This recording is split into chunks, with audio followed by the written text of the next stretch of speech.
के सदन, बड़े लोग विदेशों से एक बीमारी लेकर के यहाँ आ गई और जान पर आ पड़ी गरीब और मेहनत कश मिडिल क्लास लोगों के ऊपर। तरह तरह की बात होती है, आदेश जारी होते हैं। डिजास्टर मैनेजमेंट के तहत केंद्र सरकार ने एक आदेश जारी किया। हमारे माननीय प्रधानमंत्री जी ने कहा कि गरीब लोग, जो मजदूर लोग हैं, जो फैक्ट्री में काम करते हैं, उनको लॉकडाउन के वक्त का पूरा वेतन फैक्ट्री के मालिक देंगे।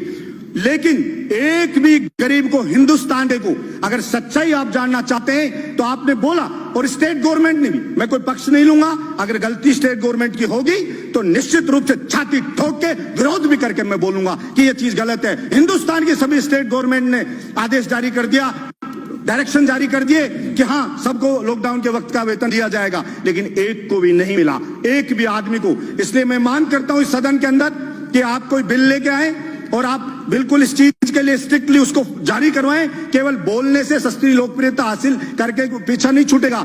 आप उस गरीब को उसका हक दिलाएं, उसको जो उसकी नौकरी छूट गई, निकाला जा रहा है, उसका वेतन नहीं मिल रहा है, उसको दिलाएं। स्कूल लगी नहीं एक दिन भी, मैंने कभी नहीं सुना कि ऐसा हो सकता है एक दिन बच्चा स्कूल में नहीं गया, कोई टीचर ने उसको पढ़ाया नहीं है। गरीब मजदूर है, महंगी महंगी फीस है, उसके घर पे रोज कॉल आ रहे हैं और आप ऑनलाइन क्लास चालू कर दी तो उसको बेइज्जत किया जाता है। उस गरीब मजदूर के बच्चे को, फलाना लड़के आपकी फीस जमा नहीं हुई है, आपके पेरेंट्स को बोलिए फीस जमा कराएं। मैं कहना चाहता हूं इस सदन के अंदर एक भी व्यक्ति ने इस बात पर चर्चा नहीं की अब भाई इस गरीब की स्कूल की फीस कैसे माफ होगी।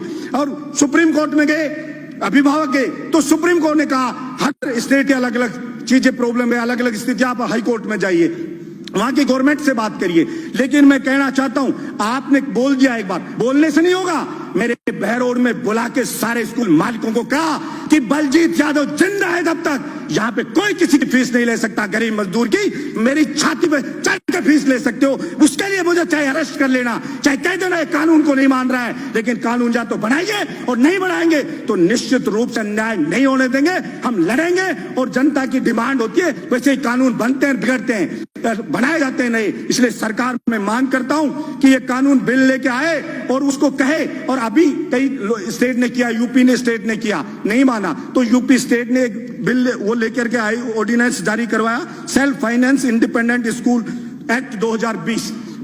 क्योंकि स्कूल मालिक को अगर आप कुछ नहीं कहोगे तो वो रुकेगा नहीं, केवल आपके भाषण से कहने से नहीं रुकेगा। आपको कोई भी ऑर्डिनेंस लेकर के आइए, जारी करिए, कोई एक्ट बनाइए तो आप कह सकते हो। ये कतई भी व्यवहारिक नहीं है कि एक दिन भी कोई स्कूल बच्चा गया नहीं और उससे फीस ली जाएगी। मकान किराया, सभापति महोदय, गरीब का, किसान का बेटा यहाँ कोचिंग करता, तैयारी करता है, वो बेचारा कॉलेज यूनिवर्सिटी में पढ़ता है, किराए पे मकान लेके रहता है। आपने लॉकडाउन कर दिया, वो अपने घर पे अटक गया, उसका सामान पड़ा है यहाँ पे मकान मालिक के पास। मकान मालिक कह रहा है कि मुझे किराया चाहिए लॉकडाउन के वक्त का भी, वो कैसे किराया दे? वो किसान, उस बेचारे के कमाई बंद, फसल उसकी उजड़ गई, मजदूर की फैक्ट्री में नौकरी छूट गई, सब कुछ बर्बाद हो गया उसका। और फिर उससे कह रहा बिजली का बिल आ रहा है, वो बिजली का बिल माफ करना चाहिए उसका। और वो मकान किराया, आप अगर कोई वास्तव में नीडी है, वास्तव में कोई गरीब है, मकान मालिक कि उसके सब कुछ उसी पर चलता है, तो सरकार सर्वे करवाए और केंद्र सरकार और स्टेट गवर्नमेंट मिलकर के वो मकान किराया दे। कोई बहुत ज्यादा किराया नहीं है। आप सैनिटाइजर छिड़का रहे हो, सब बातें करें, सैनिटाइजर छिड़को, कुछ नहीं होना सैनिटाइजर, पानी छिड़केंगे खा जाएंगे लोग बाग।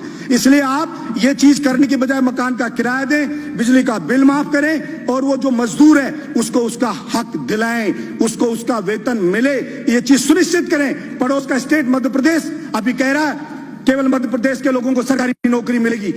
मैंने पहले भी पिछले सदन में इस बात को उठाया था। 21 स्टेट हिंदुस्तान के ऐसे हैं जिसके अंदर राजस्थान के जो अभ्यर्थी उनके सिलेक्शन की जो परसेंटेज देखो 0 है, वहां नहीं लिया जा रहा है। अगर या तो हो कि पूरे हिंदुस्तान में कोई भी स्टेट ये बाउंड नहीं करे कि हमारे स्टेट का आदमी नौकरी लगेगा, और अगर लगेगा तो राजस्थान के जवान के साथ फिर अन्याय बर्दाश्त नहीं किया जाएगा। सरकार जहां भी कानून लेके आए, सारा ठेका राजस्थान के युवा ने नहीं उठा रखा कि सारी की सारी कीमत राजस्थान का युवा उठाएगा। आपके बिजली विभाग में मंत्री जी बैठे, INJN के एग्जाम होते हैं, उसके कहते हैं राजस्थान में नहीं करा सकते, बाहर होते हैं। पहले राजस्थान का GK आता था 25%, तब सिलेक्शन होते थे बाहर के लोगों के 5%, अभी उसको हटा दिया यहाँ के राजस्थान के GK को। तो सिलेक्शन अभी कितना रिजल्ट में आया? 61.8% बाहर के लोग यहाँ पर आ गए और यहाँ के राजस्थान के लोग रह गए। इसलिए मैं मांग करता हूँ अन्य सदस्य PWD में हुआ, बिराजिए। एक खत्म करो, एक मिनट PWD में हुआ,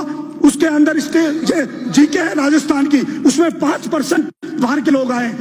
मांग करता हूं कि राजस्थान के बेरोजगार युवाओं के हक की रक्षा करे सदन। ये आपसे मांग करता हूं, गरीब मजदूर और जो किराएदार है उसके हक की रक्षा करे सदन। ये मैं मांग करता हूं और इसके ऊपर बिल लाया जाना चाहिए, ये मैं मांग करता हूं। धन्यवाद सभापति महोदय।